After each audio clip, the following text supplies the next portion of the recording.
about you, Aditi? मैं बताती हूँ discrimination के बारे में. Friends, it is so annoying. No, you know, I tell you, I think it ties in with the, yes, you know, it ties in with what we are sitting here today for, is that stand-up comedy to a very large extent is storytelling, is telling the truth about your life and telling sometimes an exaggerated truth about your life. And I realized that, you know, when it came to lineups and stuff, people would be like, oh my God, you're really funny for a woman. I was like, yeah. But it makes you realize that women have to work triply hard for someone to be interested in their story. Like, I know that, like, a fellow comic once came and told me, तेरे को पता है ना, तेरे set में सब सुट्टा मारने जाते हैं.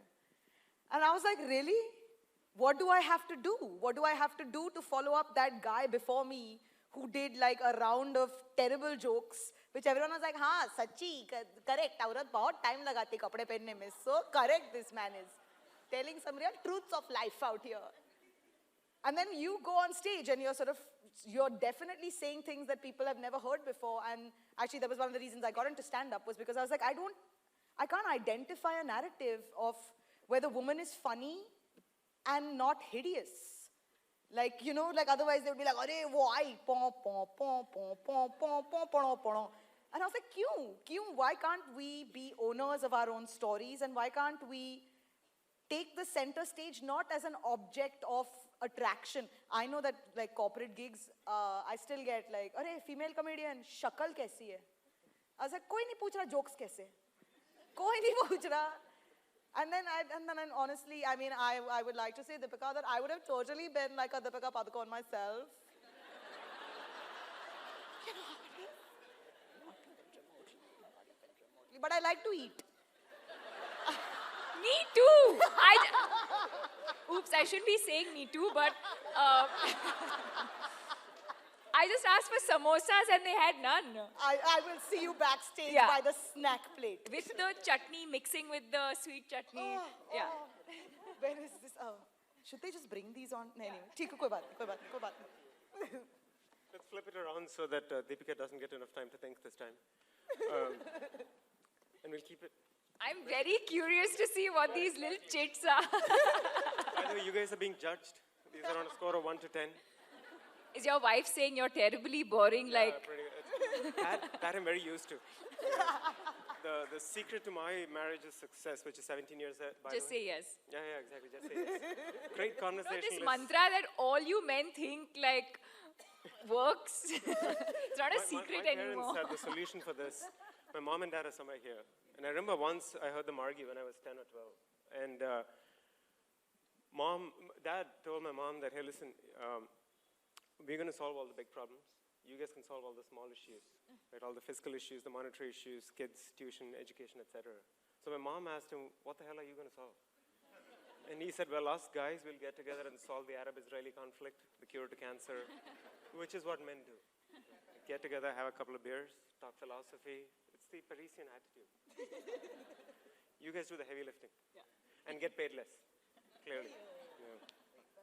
Well, let's flip it around. So, one of my favorite comedians, Chris Rock, made this comment that we live in a time and age. I thought he was going to say you. I know. I was going to be like, this me. After this, you might bump it up a notch and get up to be. Oh my God! So work here also. Yeah, absolutely. and no pay. Me. So Chris Rock said, we live in a time and age where everything is so politically sensitive that the gig for a stand-up comedian is borderline pushing the envelope between the last bastion of free speech, right, and maintaining that professional ethic. And I can clearly see how lines can get blurred and things get taken out of context, etc. What's your stance on this, being in the profession? You know, I think actually political correctness is not the biggest danger to comedy. I think that, in fact, we have lived in a world where easy laughs have been derived from too much cruelty.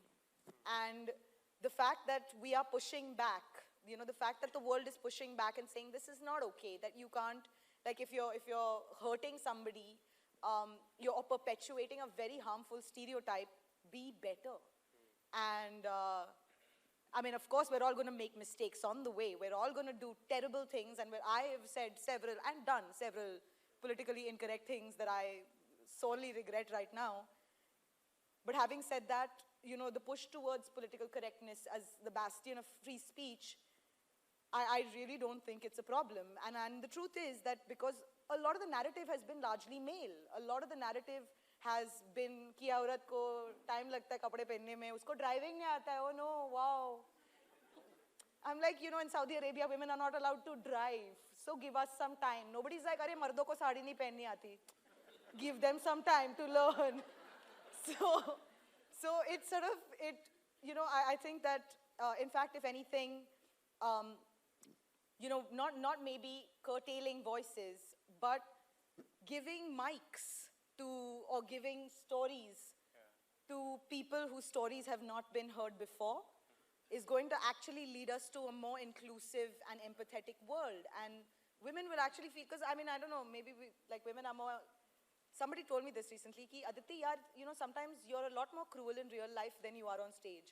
And I was like, you know what, it's true, because I feel terrified to sometimes say some really, really cruel, funny things, which I know my male friends will like gas off with confidence and someone's like throw money at them or whatever.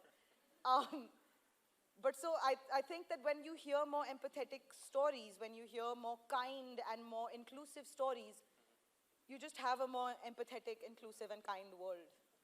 Thanks for that.